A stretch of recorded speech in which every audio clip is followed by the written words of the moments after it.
안녕하세요. 있습니다. 네, 오늘은 이제 저희가 차트에서 기본적으로 가장 중요하다고 하는 지지와 저항에 대해서 제가 간단하게 한번 설명을 드릴 거예요.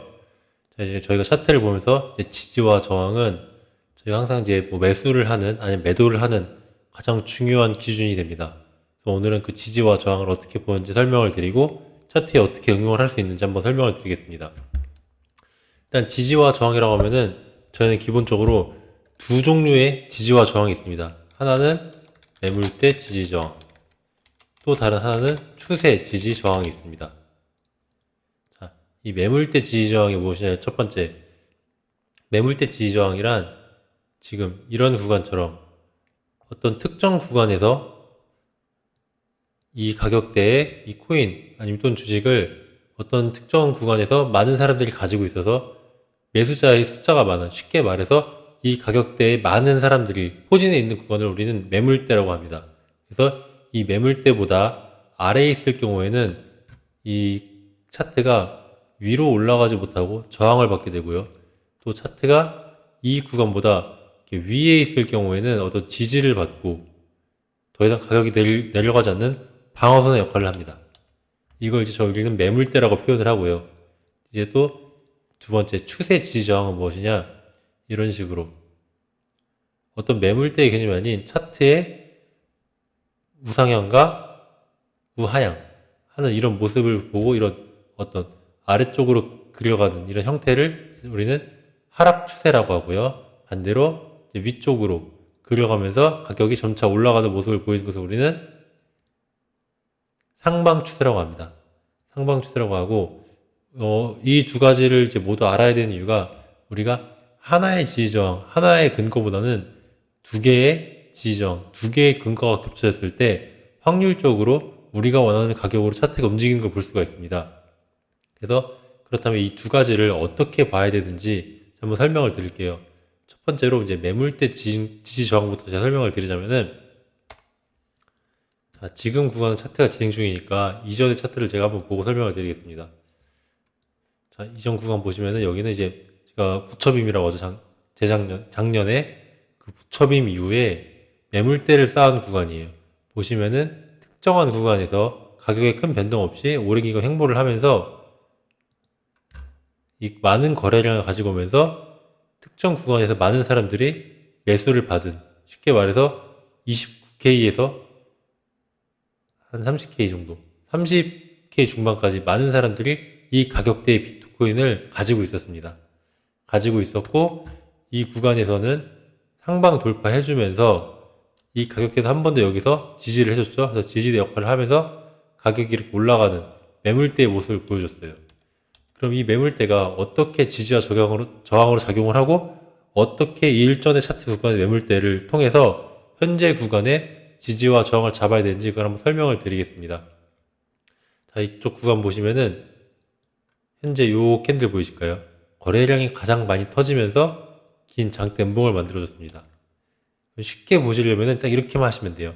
이 캔들에서 가장 이제 밑에 지지를 받은 저가 부분과 그리고 종가로서 이 캔들의 가격을 지켜줬던 부분을 체크를 해놓고 우린 지금 이 노란 선을 지금 어떤 지지 또는 저항의 매물대로 체크를 하고 이제 현재 차트 구간으로 넘어가서 보는 거예요. 현재 구간, 최근 구간을 한번 넘어가서 보겠습니다. 최근 구간으로 넘어가서 보시면은 이 위쪽 종가로 지켰던 부분은 일전의 구간에서 이렇게 지지를 받았던 구간이고요.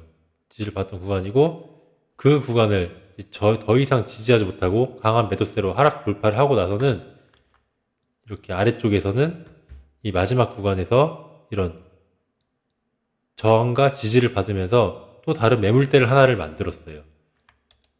쉽게 말해서 이 구간에서 많은 사람들이 이 가격대의 비트코인을 가지고 있었기 때문에 이 가격이 상방 돌파되거나 하방 돌파되려면은 현재 이 구간에서 가지고 있는 사람들이 자신이 가지고 있는 비트코인을 매도, 즉 파는 움직임이 나오고 또 어딘가에서는 사려는 매수의 움직임이 나와서 새로운 거래가 이루어져야만 이 가격대를 벗어난 다른 움직임을 볼 수 있습니다.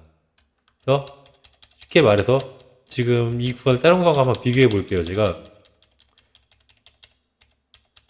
제 첫 번째로 보여드린 이 구간과 비교해서 상대적으로 거래량이 낮은 구간을 보자면은 뭐 이런 구간이 되겠네요. 이런 구간에서는 거래량이 지금 상대적으로 이 구간에 비해서 거래량이 적죠.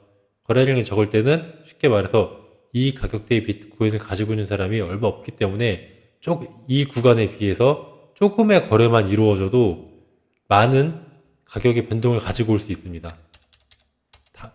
하지만 이런 구간, 이 가격대에 보유한 사람이 많을수록 더 많은 거래가 이루어져야지 우리가 어떤 가격의 변동을 예측을 할 수가 있겠죠. 그래서 이 구간에서는 어떤 특별한 지지와 저항 작용을 하면서 횡보를 거치면서 어떤 이 말 그대로 이 가격대의 매물들을 모두 녹여내면서 손바뀜이 그 작업이 마무리가 되어야만 어떤 가격의 변동이 이루어집니다. 그래서 우리는 이런 구간을 매물대 그리고 여기에 상단과 하단을 지지 저항으로 적용한다 이렇게 볼 수 있습니다. 뭐 더 정확히 짚어드리자면은 이 구간 자체에서 또 한 번 거래가 많이 터진 구간이 여기가 있었네요. 이 캔들을 보시면은 이 캔들의 가장 하단 부분을 저희가 한 번 더 이렇게 잡아줄 수 있겠죠. 그리고 이제 이 구간을 최근의 차트에서 한번 지켜보자면은 이런 식으로 이 구간에서도 한 번 더 이렇게 지지를 받으면서 가격을 유지해 주다가 이 구간에 또 매물대가 다 녹이고 나서 또 손바뀜이 이루어지고 난 후에 강한 매도대로 한 번 더 돌파하는 이런 구간이 나왔습니다. 그래서 이런 구간을 우리가 단기적으로라도 이 매물대가 다 녹기 전까지는 어떤 지지를 하는 구간으로 볼 수 있다. 그리고 매물대가 워낙 두터운 구간은 매물의 숫자, 즉 거래되어야 되는 숫자가 많아야 되기 때문에 그 거래되는 기간 동안 매물의 숫자가 많으면 거래하는 기간도 길어지겠죠.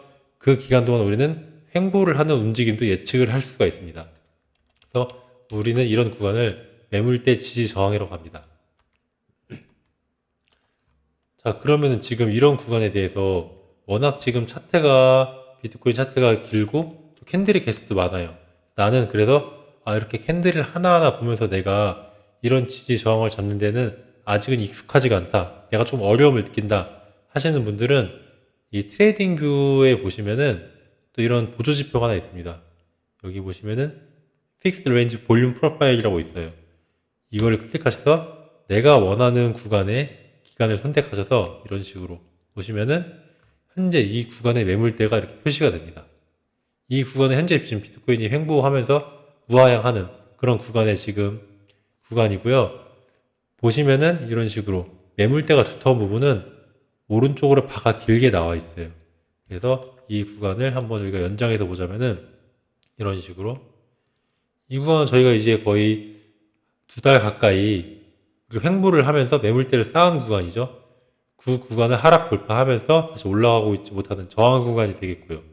그래서 만약에 우리가 이 구간을 다시 캔들이 올라와 줬을 때는 이거는 지금 이 구간의 매물을 모두 녹이고 매수가 많이 들어와서 손바뀜이 됐으니 상방으로 가는 무빙을 예측할 수 있겠다 이렇게 볼 수 있는 구간이 됩니다.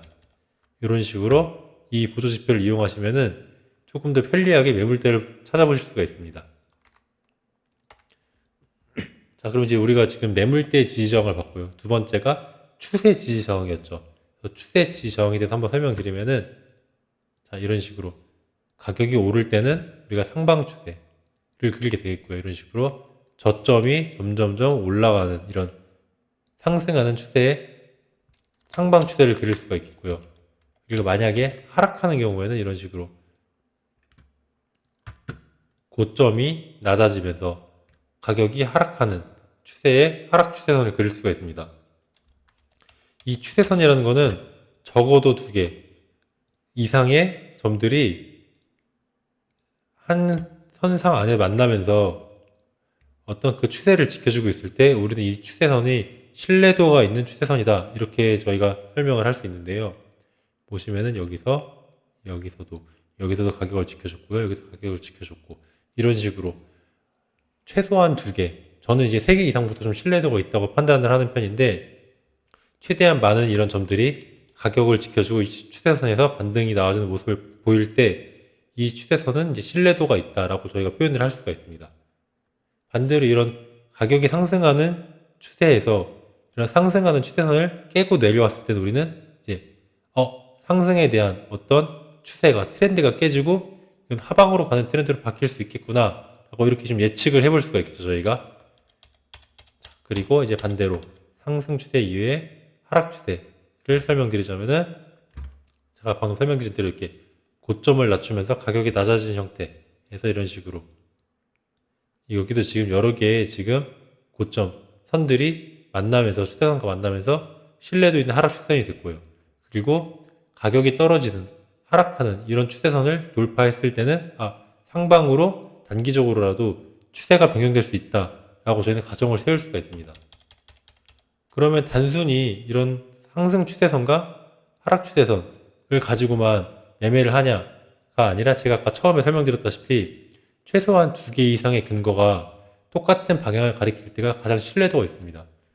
그래서 이 구간을 예를 들어 설명을 드리자면은, 이런 식으로 저희가 아까 제가 매물대를 보는 방법을 설명드렸었죠. 그리고 현재 구간을 보시면은 이렇게 이러한 하락 추세선을 단기적으로 돌파했지만 결국은 다시 이 안으로 들어오고 말았어요. 하락 추세 안으로. 그럼 우리는 지금 이 파란 색깔 하락 추세가 여전히 유지 중이다 이렇게 볼 수 있습니다.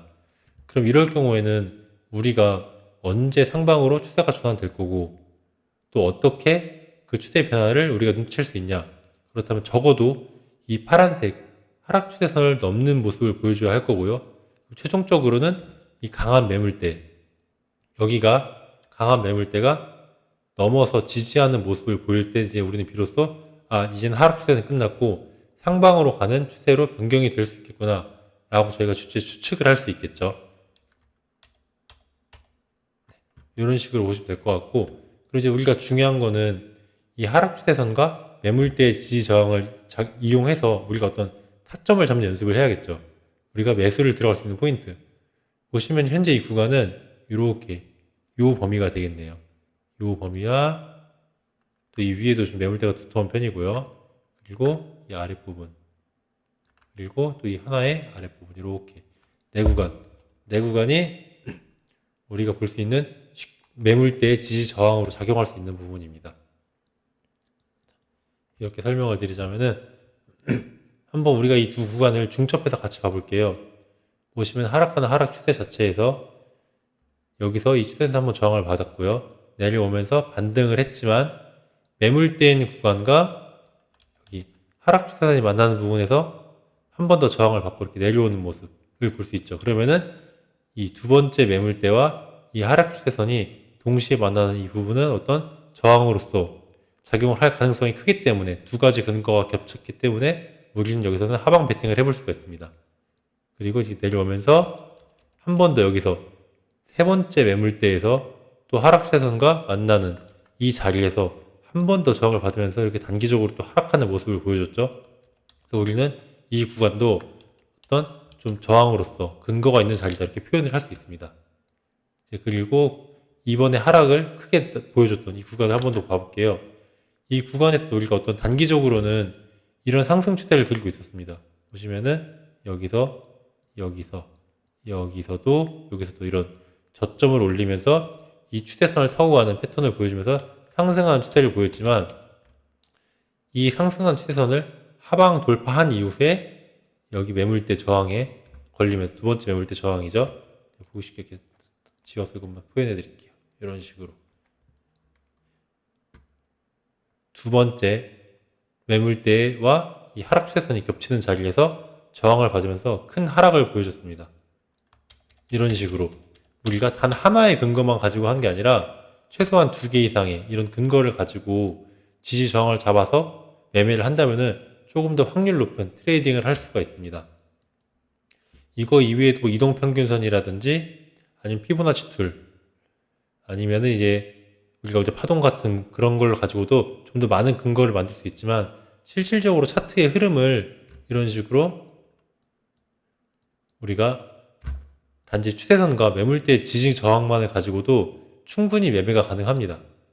그럼 복잡한 이론이 없더라도 이런 식으로 이런 구간도 지금 비트코인이 48.2K까지 반등을 줬던 구간인데, 이 구간도 보시면은 이런 식으로 상승 추세선을 그릴 수가 있겠죠. 여기서도 하나, 둘, 세 번이나 지지를 하면서 상승의 추세를 이어줬지만 이 구간 자체가 이 파란색 추세선이 하방 돌파 당하면서 여기서 한 번 더 저항을 받았고요. 그리고 이런 큰 하락을 보여줬습니다. 그래서 우리는 너무 복잡한 이론을 너무 그런 거 이제 우리가 머릿속에 넣기 위해서 조금 시간을 쓰면서 머리 아파하기보다는 오히려 좀 기본으로 돌아가서 이런 간단한 지지 저항과 추세 지지 저항, 매물대 지지 저항만을 가지고도 충분히 매매가 가능하니까 일단 처음으로 차트를 접하시는 분들은 이런 기본적인 것부터 먼저 습득을 하셔서 내 걸로 만드신 후에 그 이후에 더 이제 복잡한 이론을 좀 적용하시는 게 도움이 많이 될 것 같아요. 그래서 오늘은 이런 매물대와 추세에 대한 지지 저항에 대해서 제가 설명을 드렸고요. 지금 짧은 시간 안에 어떤 내용을 좀 전달해 드리기 위해서 제가 좀 두서없이 좀 설명하기도 하고 지금 사실 횡설수설 하면서 설명도 드렸는데 어쨌든 기본적으로 이거 추세선을 그리는 방법과 이제 매물대를 찾는 방법을 설명을 드렸으니까 일단 이 두 가지만 가지고도 충분히 매매가 가능하니 이걸 통해서 좀 많이 연습을 해보시고 또 차트를 보시면 아마 도움이 많이 되실 겁니다. 네, 오늘 설명드릴 부분은 여기까지고요. 또 앞으로도 제가 이런 좀 매매 기법이나 이제 차트를 보는 방법을 조금씩 한 분야 한 분야씩 제가 이렇게 영상을 업로드를 할 거예요. 그래서 이제 나중에는 그 영상들을 다 보시면은 차트를 보시는데 많이 도움이 되실 거니까 앞으로도 윤스TV 많이 시청해 주시고 또 제가 앞으로 좀 더 노력해서 많이 분석해서 좋은 영상 올리도록 하겠습니다. 네, 오늘 영상은 여기까지 하겠습니다. 감사합니다. 윤스였습니다.